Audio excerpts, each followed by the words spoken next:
Good morning. We're all here. Here we are.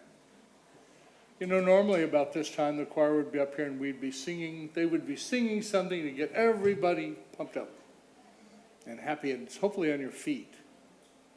Well, with all that's going on in our world this past week, I've been just trying to take it in and process it. And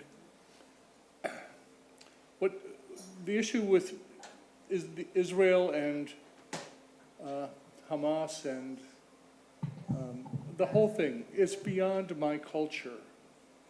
And so I have a dear friend, two dear friends who are here today. Steve Claper, who's an ordained Hazan, a cantor, and his amazing wife, Mary Gahuli, who is not a cantor. Or nor is she Jewish. People of different faiths can't get along. They are two of the three founders of Song and Spirit Institute for Peace, which I have been happy to serve as a board member for a long time now. And it just kept coming up to me, and Kim and I had a conversation this week. I can't talk about these things because it's beyond my culture.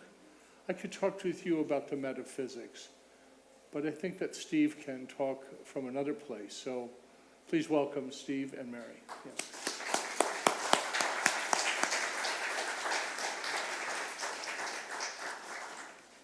That one? Good. It seems to pick up everything pretty well. There it goes. He asked me if I wanted it here. I said, you put it where it works best. I trust you. I don't have to think about it.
So this weekend, we begin Torah again. The Jewish New Year just was. Bereshit, Genesis, let there be light. For Friday evening worship services, I had prepared a really good story about the birth of the light of kindness in the Stone Age. Really a good Devar Torah, a good sermon. Insightful, entertaining. It was all set. And then this week happened, and so no story.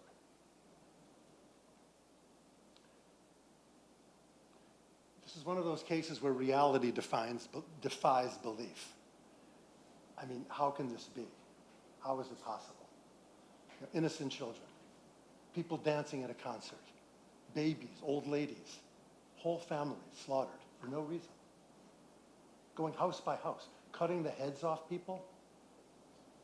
This is like something even worse than my grandparents' stories of the pogroms in Europe 150 years ago. It's incomprehensible. Please understand that what Jews are going through right now is trauma, right? It's personal, it's collective, it's intergenerational. For many of us, it's the first trauma of this magnitude. Most people alive right now didn't live through World War II and the Holocaust. You would have to be close to 100 years old. The voices from our childhood, right? The warnings I received from older relatives about how everybody hates the Jews are very loud right now. This is true whether you're a Zionist, a non-Zionist, an anti-Zionist, it makes no difference. It would help me and other Jewish folks that you know and work with, for people who are not Jewish, to compassionately acknowledge the horror going on right now, that it may be forcefully impacting us to say things that we wouldn't ordinarily say. At the same time, I'm part of an interfaith institute for peace. I work with a lot of religious leaders throughout Metro Detroit and beyond. I'm only too aware that there are thousands of Palestinians and others in Gaza who are suffering, who have been displaced, who have died, who are going to die. Also, whenever there's a flare of violence in Israel or Palestine, Islamophobia and anti-Palestinian, anti-Arab rhetoric and actions rise in this country. Right? This is happening as well. All of this, of course, seems to be what Hamas planned. But the religious question, the question being asked of clergy everywhere is, how can this be? How could God let this happen? An old friend of mine, a rabbi with whom I worked for several years, once noted that telling grieving parents that the senseless death of their child is beyond understanding, that it's all an unfathomable part of God's plan, is entirely unacceptable. A God, an intelligent, unifying force in the universe that is at once omnipotent, omniscient, and loving, simply could not, would not allow such things to happen. There is no unfathomable part of God's plan that would allow such atrocities to happen. So, how can such things be? The only way to make sense of it, he posited, I don't even know the word anymore, was to pick any two of the three, right? An all-knowing, all-powerful deity that allows such things cannot also be loving. Admittedly, that's a very dark and creepy world. Another possibility, an all-powerful and loving God can also not be all-knowing, can't be aware of everything that's going on. That's how these things happen. Admittedly, that's a pretty hapless and incompetent world. Possibility 3. An all-knowing and loving God is simply not all-powerful, not able to control events on a case-by-case basis. That's a sad world, but it may be the one we have. God knows all and is infinitely loving. God creates natural law, gives human beings free will, and lets history unfold. Can't keep tinkering with it. And so, for what slight comfort it might offer us, we can say that when horrible atrocities happen, God is grieving with us.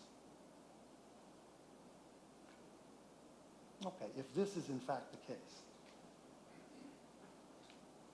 it's a theory that I think is pretty good, but none of it's provable. If this is the case, so what does it mean to offer prayers to God? I mean, we can sing praises to the creator of a wondrous universe, right? We can chant prayers of thankfulness to the creator of this dance of life force energy that swirls around us, gives rise to art, music, beauty. But making requests, pleading for intervention, what does it even mean if God is indeed powerless, if cause and effect just roll along, heedless of what's fair, what's just? Of course, we all know that sometimes it feels like our prayers, especially those for healing, really do have an effect, right? Sometimes when we offer prayers at a group, especially with enhancements like music and candles, or chanting and using formulas and languages we don't really speak, we feel something powerful. We feel like changes are happening within us, around us, right? We're grieving together. We're praying together. Sometimes we're celebrating together. And as our indigenous brothers and sisters might say, it's powerful medicine. Human beings are powerful creatures, powerful beyond measure. And we utilize only the barest fraction of the power we're capable of. Sometimes when we come together, we start to get a glimpse. In an old story by J.D. Salinger, there's a character who observes, I grew my own body, right? Nobody else did it for me. So I must have known how to grow it. We may have lost that knowledge in the past couple 100,000 years, but the knowledge is still there. It might take a lot of meditation, opening up, focus to get it back, but theoretically, if we knew how to tune into the frequency, the cellular frequency, we would know what to do. But we don't. We don't know how to tune in like that. There may be a few enlightened masters in this world, yogis, holy people, maybe half a dozen folks among the 7 billion who actually can make their intentions manifest in the real world. Could be. But no one's ever done a scientific study of it, so nobody believes it's possible. Right? When some seemingly miraculous event, miraculous healing occurs, which we know, we've all heard of these things. Maybe this happened to us. The doctors just shrug and say, who knows? Yeah, there it is, but who knows?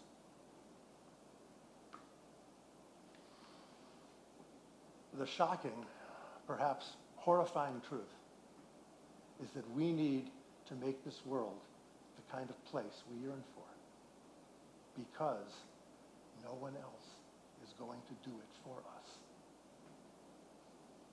What we've witnessed on the streets of Israel this past week, like the pogroms of the 18th and 19th century, like the genocides that we witnessed over the course of the 20th century, was the way the whole world operated for hundreds of thousands of years. Life was a celebration of bloodthirsty brutality. That was the world. The fact that today a vast majority of people on the planet are horrified at this kind of barbarism is, historically at least, pretty hopeful. We've got a lot of work to do, and I don't pretend to know the best way to do it. I mean, ultimately, I'm up here. Thank you for asking me, Rick. I appreciate the opportunity, but I have no hopeful words. Not really. We seek a victory of light over darkness, and the simple truth is that really, instead of fighting the darkness, we need to increase the light. Yehi or, let there be light. But I suspect that we're in for many, many more awfully dark days in the weeks ahead. Hamas is not Palestine. God forbid you should think that Hamas is Islam. But many, many more innocent people are going to die senselessly. It's going to happen. We'll just have to continue to stand together, sing together, and remain aware that God is standing there singing and crying with us.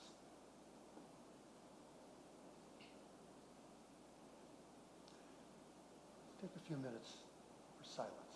Take a few minutes to go inside and feel what you're feeling.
life, for health, for hope, for beautiful, bountiful blessings. All praise to the source of being. Baruch atah Adonai, mikor nefesh kol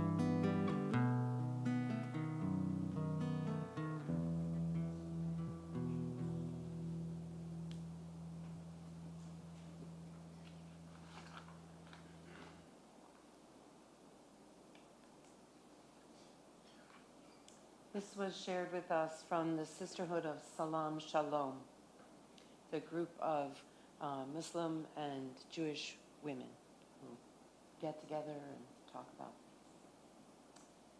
We need to hold multiple truths at any given moment. It is possible for us to acknowledge that murdering civilians is a war crime and firing missiles at civilians is also a war crime. It is possible for us to pray for the safe release of 150 Israeli captives and pray for the safety of the besieged people of Gaza. It is possible for us to recognize that Palestinians are not Hamas and Israeli citizens are not their government.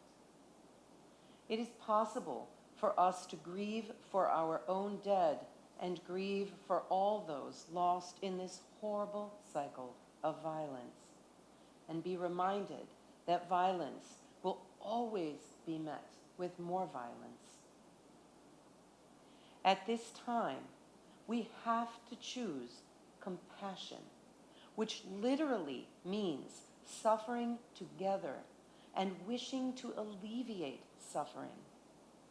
We must have compassion for all those who lost their family members, those who are in captivity, and those seeking shelter from heavy artillery. Equally important is the feeling of compassion for each other and for our own tears and shock and pain and fears. We truly are all suffering together at this moment. This is what it means to be human. This is what it means to possess moral clarity.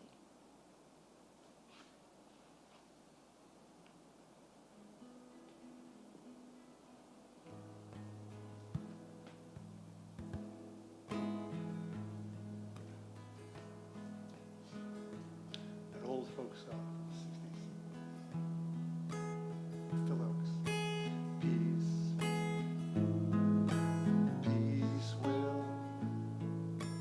Peace will come. Let it begin with me.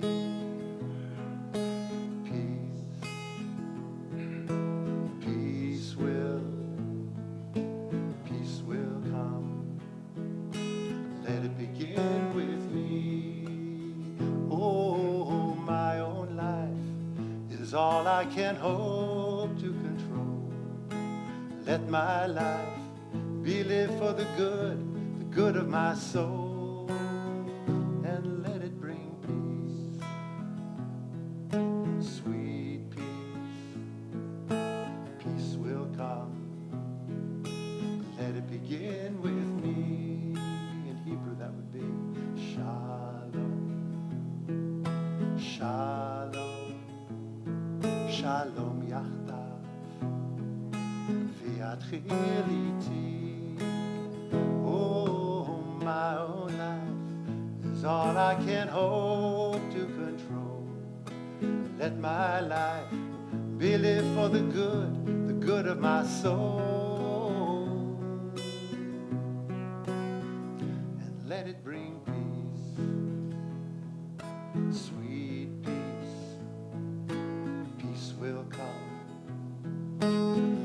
begin with me. Peace will come. Let it begin with me.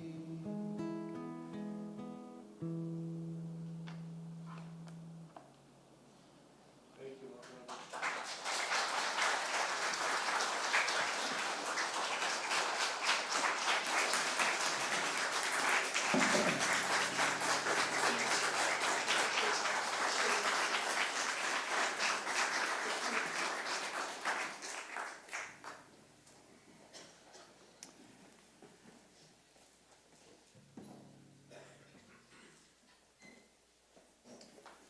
That concept of peace can start with me in the midst of it is where I've found a safe place this week.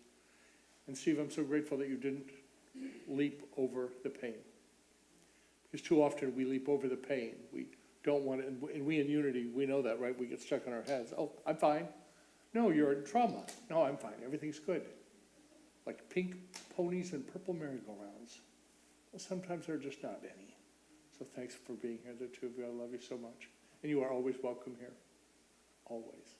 The mezuzah that's on our lantern, our Lenten note or whatever it's called, that was a gift from Steve and Mary a few years ago. Take a deep breath with me. I know that there are at least two people here for the very first time today. JP? PJ, I'll give the other way around. You know, my face is dyslexic sometimes. And Liz over here is visiting with Marianne. Anybody else here for the first time today? Welcome, friends. We're glad that you're here. I asked PJ how he found out about us. He said I was driving by, saw the sign. So, what a concept. We have that sign out there. What did I forget to do? We light this candle to remind us of the eternal presence of the Christ, of the I Am, of Jehovah, of Yahweh, of all that is. Because in unity we trust and believe and teach that there is only one presence and one power in all the universe. We have many names for it. Doesn't matter what you call it. Call it George. Doesn't matter. Just call on it.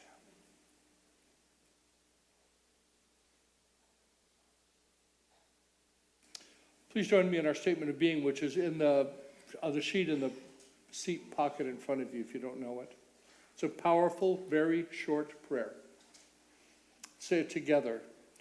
God is all, both invisible and visible. One presence, one mind, one power is all. This one that is all is perfect life, perfect love, and a perfect substance. I am an individualized expression of God. I am ever one with this perfect life, perfect love, and perfect substance. And that, my friends, is the truth with a big T. We have a few announcements. Our prayer partners, our prayer ministry team is doing a day of remembrance service on Saturday, October 28th at 1 p.m. Perhaps there's someone in your life that's passed, you've not been able to honor them, memorialize them. I believe that everyone deserves to have someone speak for them in death. That's why I do so many memorial services and funerals. And bring a picture of that person, bring something about them. If you want to, you can speak about their life. We do that in a circle to the extent to which we can do it, to just grieve together and give some space for those dear ones. I want to ask Tom to fill in the blanks on his announcement that he made last week, because he came to me and he said, "Why didn't I announce the most important part?" I said I wanted a do-over. A do-over. So, because what I didn't tell you last week with the Paint Creek Folklore Society's Tin Whistle concert is the headliner is none other than John McCutcheon, who is a world-renowned multi-instrumentalist, vocalist, storyteller, a really great performer. And then they have two other local acts. So I still have a few tickets left if anybody wants them at $20, and I me after the service. Thanks, Tom. And as I said last week, that's very close to my house, and there's a wonderful brunch restaurant at the Grand Tavern at Adams Road and M59, and the Presbyterian Church in Rochester Hills is just up the road from there. So if anybody would like to come out early and have brunch with me, let me know. You know all my numbers. We have coming up a wonderful outreach live cake auction. Remember when we did that live cake auction and craft and bake sale fundraiser? If you have something, a craft, you want to bake a cake, I'll be baking my grandmother's cake again. It's the only one I really ever make. See Laura? Laura, raise your hand. She's in the back. She's always one of our ushers when she's here. This is raising money to fuel and fund what we're going to be doing during the holidays this year. So it's a wonderful time to step forward and be a part of that. All right. Now I have a fairly long announcement, so settle in for a minute. If we had popcorn, I would have it for you. We are doing a trunk or treat event here on Sunday, October the 29th from 2 to 4 in our parking lot. In our parking lot, on the street, in the back if we have to, wherever, we'll be here. With this being our first, we have no way of knowing how many children to expect. And one of the things that April wanted me to let you know is we stepped out in faith. Youth and Family Ministry raised some funds a few years ago from the art auction they had and some other projects they did. And she was shocked at how much it cost to advertise. I mean, really shocked. Well, so was I. Kim and I were like, really? So we've run an ad in C&G newspapers, in 3 of them, because they have their own little areas. The Madison Park News, which is Madison Heights and Hazel Park. The Woodward Talk, it's called, which is Ferndale, Pleasant Ridge, Huntington Woods, and Berkeley. And the Royal Oak Review, which is Royal Oak and Clawson. One insertion of an ad with the church discount in those total for those 3 newspapers is $540. We're running this ad twice. And that was, prayerfully, a decision made. It was April's call, really, because it's all of our team leaders and all of our teams control their own money. And she's kind of a team of one back there currently. By the way, if you'd like to help out in Youth and Family Ministry, come on down. So I want to read to you what this is. And Kim has printed these. This material is off. It's on the back counter. So with this being our first trunk or treat, we have no way of knowing how many children to expect. We have placed an ad, I told you about it, for 2 weeks in the local C&G newspapers. We could get as low as 10 kids, just from our congregation, or 1,200 kids. Who knows? We have no clue. There's no way to be sure. And haven't you noticed how there's very little way to be sure about anything in life? You take your best guess, or you step out. How many of us have fallen right flat on their face? Yes, me.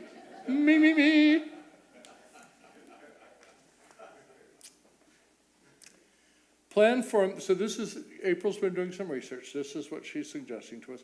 Plan for a minimum of 300 kids when purchasing. Does everybody here know what trunk or treat means? Not exactly. So trunk or treat is we're going to bring our cars and open our hatchbacks and open our trunks, dress ourselves up if we so dare, in a costume, and pass out candy and talk to kids. And a lot of us don't get a lot of children anymore. My neighborhood gets about 20, maybe. And that's if they go around twice. And I'm wise to them. Just say it. You have to get up pretty doggone early in the morning. This is a great opportunity for those who don't get too many kids trick-or-treating in their neighborhoods. You'll get to see all the costumes and bring joy to the community, while also showing off our spiritual family, our spiritual community, hopefully getting some people curious to come and check us out. One of the things, we're in an interesting place, like so many churches are, we are graying out. If we don't do some things, and we have some young families now who are coming Some are here today, actually 2 of them I see, 3. But to sustain this community, because we happen to think that we have a message that the world could use, particularly right now, particularly when there's so much divisiveness, that there's another way. So you get to be a part of it. Be sure to sign up on the sign-in sheet or contact, there's a sign-in sheet, where is it? In the hallway on the way to Fellowship Hall, Quigley Hall? You could sign up on the sign-up sheet or contact April, Kim, or Liz. You got 3 shots here. And they'll any of them be able to help you. We want to have a good turnout, and so the kids want to come back next year again. Know that you can participate in several ways. By the way, I'm getting my cataract surgery in about 3 weeks. I will be able to see again. Park your car in the parking lot, decorate your trunk, and hand out candy. That's the first option. Number 2, set up a table either outside or inside or in our yard, decorate that, and hand out candy. Donate bags of candy or non-candy items like Fritos, potato chips, those kinds of things, because not everybody needs candy. Like people like me don't need candy. Help decorate and or hand out candy inside the church. The kids are going to be invited to come check out our youth ministry area and move through the building and out the front. So there are lots of opportunities in there, and I'll probably be floating around somewhere. Set up a yard game or a photo op in the yard for the kids to enjoy. That would be a great way to be a part of it. Donate decorations for others to use. Jill had bought a thing to go in the back of her car, and she can't drive, so she's going to put it in the back of my car. Or share whatever creative ideas you have with April. You can email her, april@unityofroyaloak.org, or kim@unityofroyaloak.org. Okay. Now, Daily Word. We've published Daily Word for more than 100 years in Unity. And I share with you today's Daily Word with permission of Unity, the publishers of Daily Word. And the key word is generous. And our new sound guy was reading from Daily Word. I think he could do a voiceover, don't you think? I told him he was hired. The abundance of the world flows through me. The abundance of the world flows through me. Get a sense of that if you can. I am securely in the flow of prosperity when I receive graciously and gratefully and share my abundance generously. We call that the law of circulation. It is 2 sides of a single coin. Whatever I share with a loving, giving heart blesses me as much as it blesses the one who receives it. Each time I share of my supply, I am demonstrating my trust that I will always have what I need. Breathe into that. I always have what I need. One of my favorite affirmations is, everything I need right now to be happy right now, I have. And that has served me for 40 years. When I share of myself, I am living my faith that I am a divine being empowered with a limitless supply of divine ideas. The richness of an abundant universe flows through me. Knowing this, I don't hesitate to be generous so that others will know the abundance of the world as I know it. Through my giving, may they also know the blessings of the awesome power and grace of God as they bless me daily. And the Bible verse for today is from 1 Corinthians 2:12. Now we have received not the spirit of the world, but the Spirit that is from God, so that we may understand the gifts bestowed on us by God. And may God write these words in our hearts. And our prayer partners here today to pray with you in person are Vernon and Sharon. So we're not, Steve did the meditation, and I'm not going to do a separate prayer. And at this time, my favorite, Penny McKenzie, is going to come and sing. Yay!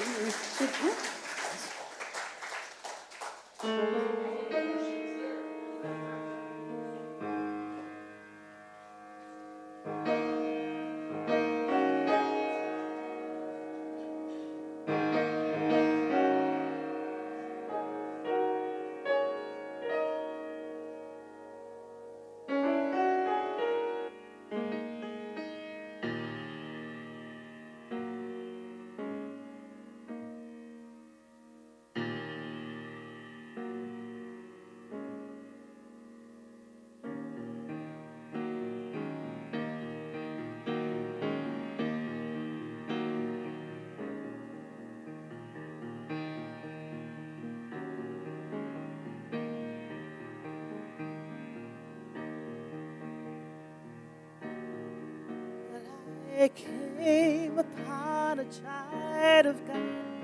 He was walking along the road, and I asked him, I said, where are you going? He told me, I'm going down to Yasgur's farm, gonna join in a rock and roll band, gonna camp out on the lake, gonna get my soul free. We are stardust, we are golden, and we got to get ourselves back to the garden.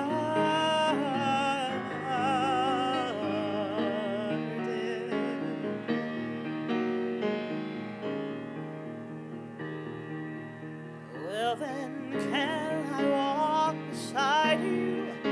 I have come here to lose this smoke, and I feel it might be a cog in something turning.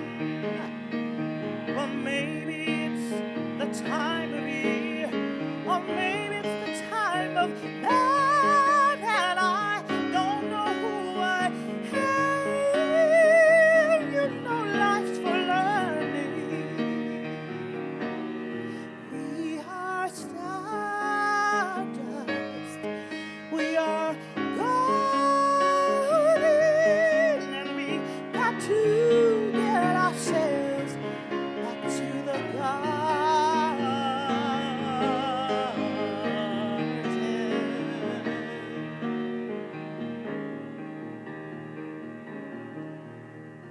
By the time we got to Woodstock, we were 500,000 strong, and everywhere there was song and celebration.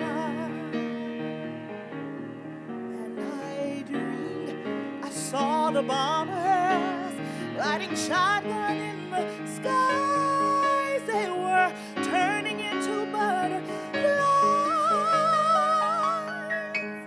above our nation. We are stardust, billion-year-old carbon. We are golden, caught in the devil's bargain, and we've got to get ourselves back to the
I was wondering what songs Kim was going to pick for the description I gave her.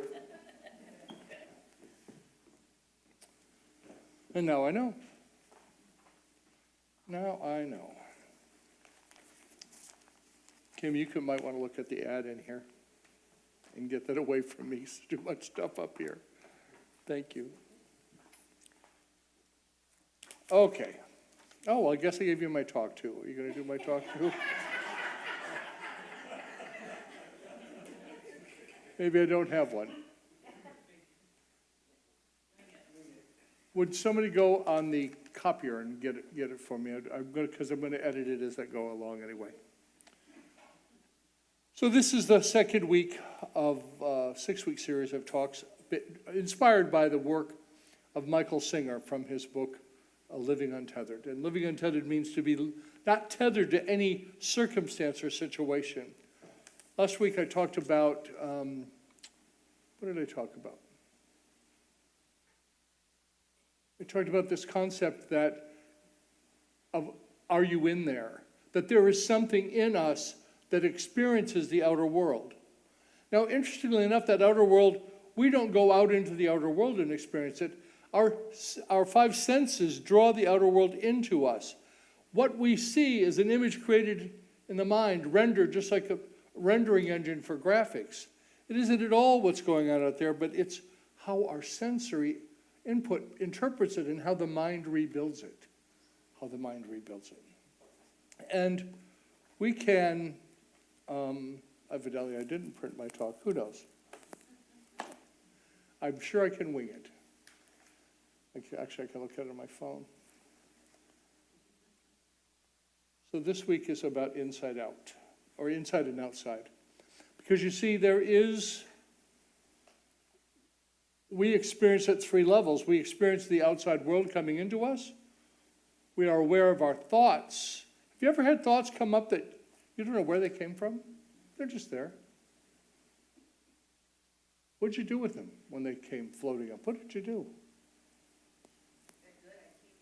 If they're good, you keep them. If they're bad, off with you. They're meant to move through us. The sensory input is meant to move through us. So imagine that you really love butterflies and you don't particularly care for rattlesnakes. Right? Reasonable. So the image of the rattlesnake comes and we want to push it away. It's okay, I'm good. I'll wing it. Kim tells me all the time I should just wing it, so here we are.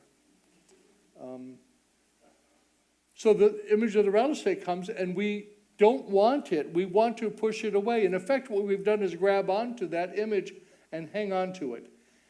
Rather than let it move through us, it becomes embedded in us. There is and I'll mispronounce it, I'm sorry. In the yogic tradition, it's called a samskara. This partially completed energy blockage. It didn't get to move through and on, because that's how things go. They just come through and they move on. I imagined as I was reading this, and this book, what I love about this book is that he comes to so many of the same conclusions that I have in my life from a very different place, from science. I come from my faith tradition, and Michael Singer comes from science. And he launches all that from this idea that when I heard it, I must have listened to this thing 10 times. He talks about the fact that it all began 13.8 billion years ago with the Big Bang. And there was a tremendous amount of energy released. And out of that energy, stars were made and atoms were formed. And it was the huge pressure. Now that ultimately unfolded itself as you, among other things. Among a whole lot of other things. Think of can you imagine, can you just wrap your mind around how long you have been in evolution, who you are? This shard of you, and I'm thinking about all the time Mary was talking earlier, I was thinking the shards of glass that we put together to make something beautiful, something that was potentially very deadly, right? So, you found it. Oh. Well, thank you, ma'am. Oh, good. I'm glad because there's a couple of things I want to go into. So there's nothing personal. Have you noticed that? We take everything personal, and yet there is nothing personal. That 13.8 billion years ago bang that ultimately produced all of us and everyone else has produced every moment. And the moment that you look out right now with your sensory inputs and see me is not like any other moment ever going to be. So I know this is kind of heady, more than I usually am. So we have this process going on, and we're here just to enjoy life as it moves through us. Martha Creek, my teacher, talks about some of it's we really love and some of we don't, right? But it's both and. It's just coming. It's not personal. It's not directed at you. Oh, how can I make Sharon Rosati unhappy all week this week? I wouldn't even serve a God like that. Steve kind of talked about this, and he often does from a different way, but it's similar to the way I teach and think. God is this unfolding something. And there is in me a piece of that. And that's that which is aware of what's going on around me. But when I hang on to stuff, when something happens and I grab on, I don't want that rattlesnake, I don't want it here, what do? We get more rattlesnake. We anchor it here rather than just letting go. And then, of course, then we grasp at the butterfly because we want, oh, don't go, stay. If you love me, stay. It's not personal. You know it, right? It's just the butterfly is doing what it started to do. That began 13.8 billion years ago also. Unfolding.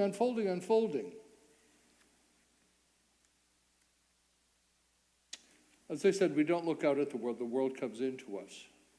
And mind is not just the thoughts. Mind is the fertile ground out of which thoughts grow. Mind is a field of energy. In unity, we call mind God. The ultimate understanding of God is the mind. And in unity, our Trinity is mind, idea, expression. In the mind of God, there exists something. We detect that. We grab onto that. We cloak it with substance, Mr. Fillmore said, which would be energy. What's that energy? We talk about it, we think about it, we fret about it, we worry about it, we brag about it, we talk about it more. And the more we talk about it, the more ingrained it is. It's great if it's a wonderful thing, but remember that everything is really designed to move through us. We're here to have experiences that grow us up. That's all. It's not personal. Not at all.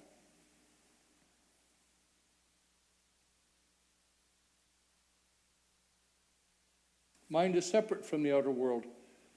The old world continues to spin. Outer world continues to do all of the things it does. And my mind can be empty if I choose. The Buddhist mind, the beginner's mind, the empty mind. What if I don't have a head full of things that I'm trying to hang on to and chase? If only I could get the right partner. If only I had the right career, the right job. If I only had worked more. If my pension were higher. I'll be happy when? Only now. It can only happen now.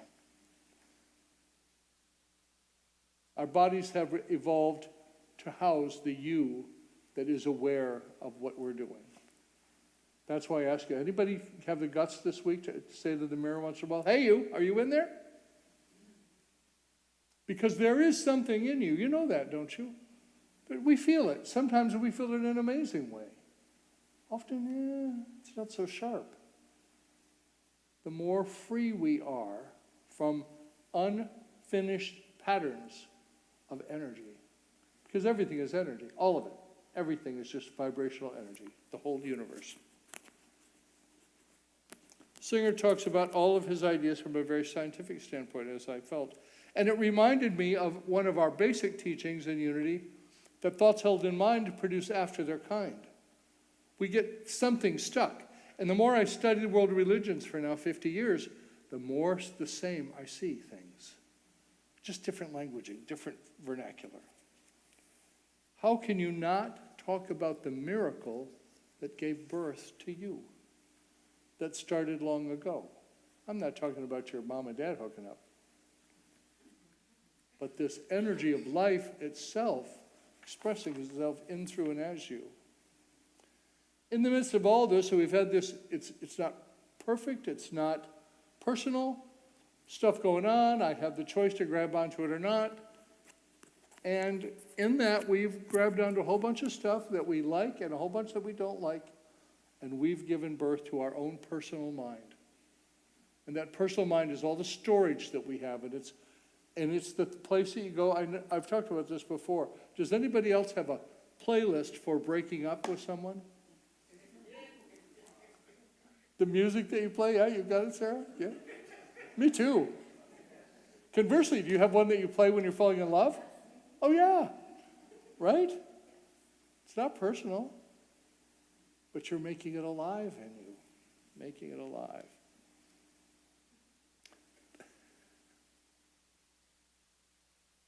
The world comes into our senses and activates these stored, stuck energy patterns, and that's what takes life sideways. Have you noticed how quickly you can, maybe even the thought of, like, I don't know, maybe you don't like Uncle George, and you find out that Uncle George is coming to Thanksgiving. Then all you can think about is how much you don't want to be there. What kind of power you're giving to Uncle George? The only power it has over you. All of these experiences are intended to help us learn about life and grow and evolve. But when we resist, when we don't want some aspects of the life that we've been having, now we're not flowing and growing, and we get stuck on a repeat. Anybody ever here got stuck on a repeat pattern? Yeah, thanks, Jarrell. I was like that with partners for 25 years. Like, finally I realized, like, I keep drawing the same kind of person to me. Is it them or is it me? It's me.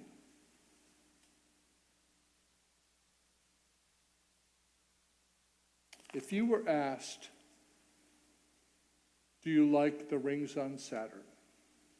Because that's another thing that just happened, right? It was part of the divine plan of the explosion of life and the unfolding of the universe as we know it. The best answer would be, it makes no difference to me. They're there. I'm here. But it's hard for us. Have you noticed how it's hard for us human beings to be in that state of delicious detachment, I call it. Just letting things be. Let them be. It's not personal. It's not a complaint against you. It's not aimed at you. And that takes me back to the work of Byron Katie, where we question reality. We question what we think should be. Some scars come when we get stuck in a place where we're thinking things should somehow be other than they are. And I've been there a lot this week with what's going on in Palestine, and then that takes me to all the hot spots all around the world, because there are a bunch of them. So what can I do something about? Me. How do I show up? And how do I, as the leader of this community, show up to give voice, to give space for something different? We model all the time, though, that people of different ethnicities, different orientations, different colors and sizes and shapes can come together and be an authentic and real community. That's why we're here. That's why we're doing this trunk or treat thing. Because all the time I hear, I wish I'd known that there was a church like you. I don't know how to get that word out. Get on the roof, right? With the bullhorn, I'm willing. I think there's other ways to draw people to us. When we make things deeply our business, we're altering the flow of energy of life. It took billions of years for this reality we are experiencing to be manifest. What business of ours is it to resist what's happening? The real question is not why do you not like things. The real question is why are you not okay with them just the way they are? Breathe.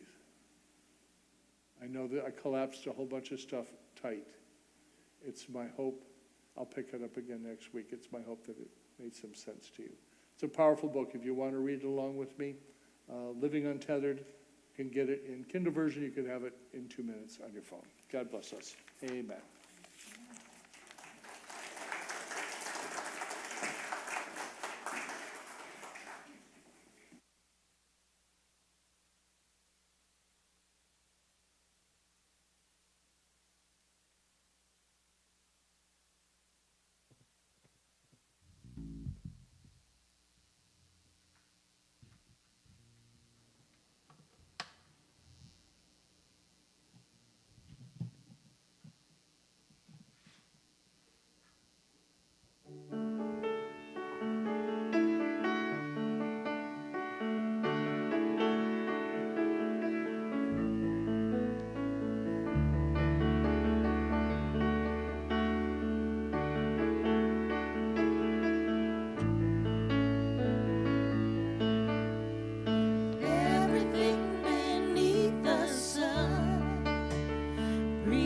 like a harmonium.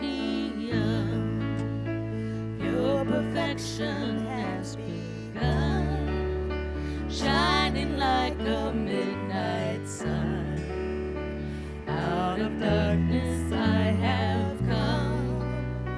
I see God in everyone. Let me be an instrument, guided by an heaven sent. May these grants of pain ferment, alchemize to love's content. Ever be a sacrament, knowing God is my content. God, let me know your name. Hold me in the same breath as your word. God, I feel you all around. Oh, how you astound me with your grace.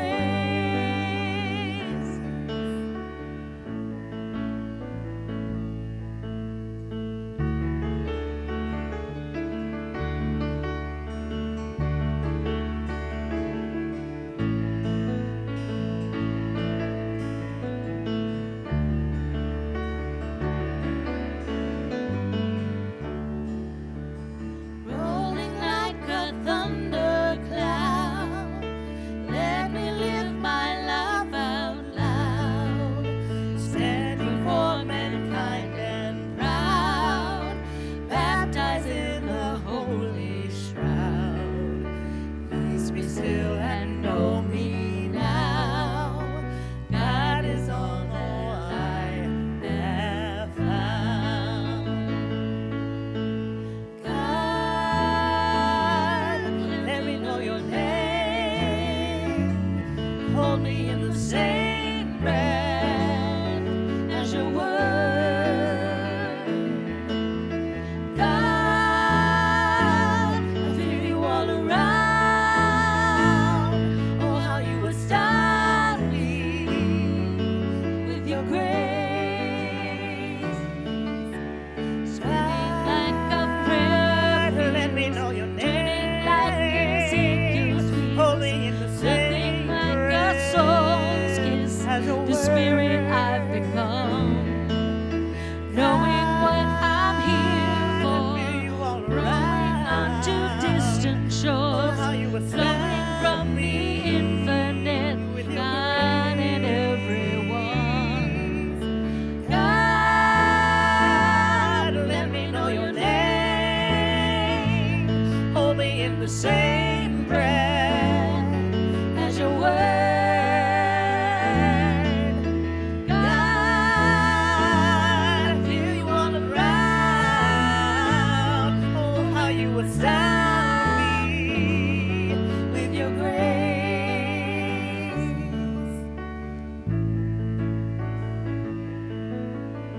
Out of darkness I have come.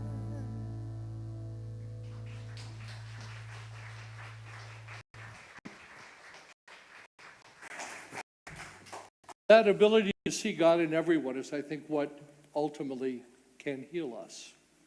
It says, because whenever I see you as other than me, then it becomes easy to not like you, to dismiss you, but to realize that you have as much, as Kathy Jo would say, godling as anybody else is, right?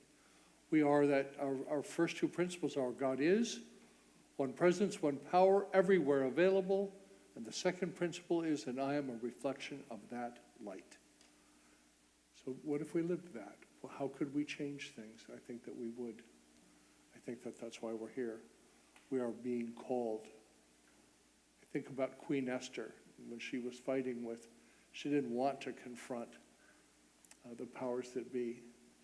And one of her friends got to her and she said, perhaps, O Queen, this moment is why you are called, why you are here. Each of us has that moment. The ushers are going to come forward to receive the offering, to receive your generosity, your investment in this spiritual community. Those of you at home can go to our website at unityofroyaloak.org, and you'll find a button there labeled Donate. You'll also find everything that we have going on here, some of it virtual, some of it hybrid, and much of it in person. I'm going to invite however you gift this community, your energy, your presence here today, our prayer partners, our outreach team, the ushers and greeters team, the folks in the kitchen getting ready to serve it looks like we have a charcuterie of cheese and fruit today, so it's quite yummy. We combine all of that in community, and it sustains us. So hold the image in your mind or in your hands of what you're giving, and let's say the blessing together. Divine love, through me, blesses and multiplies all that I have, all that I give, and all that I receive. And we give, and as we give, we receive. And we establish in us and in this community the law of circulation. We know that we are part of a great flow of good that is available to all. And so it is. Amen.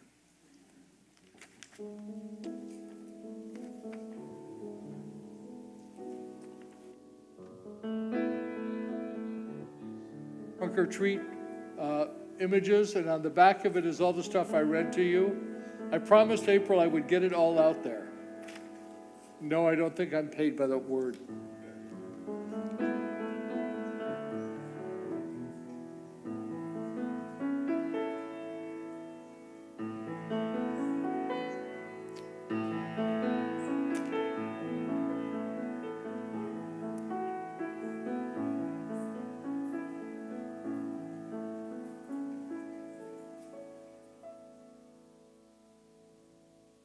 Pray with us.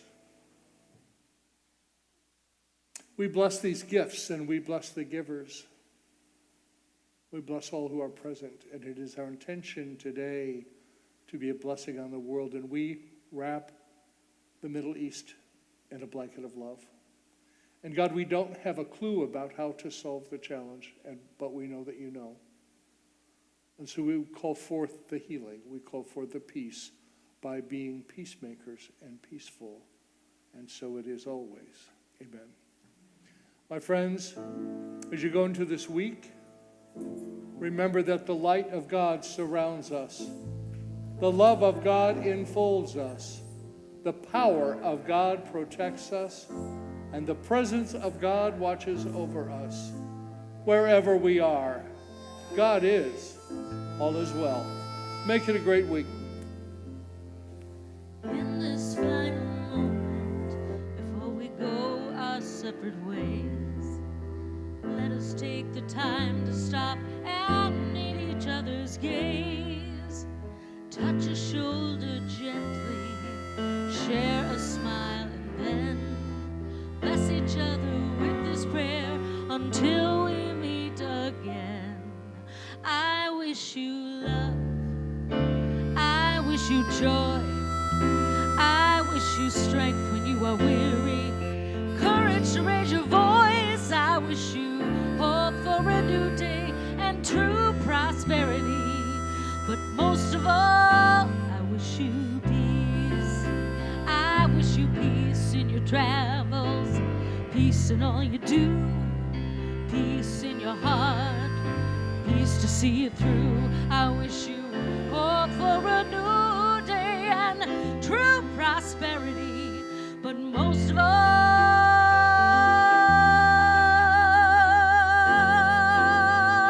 I wish you peace.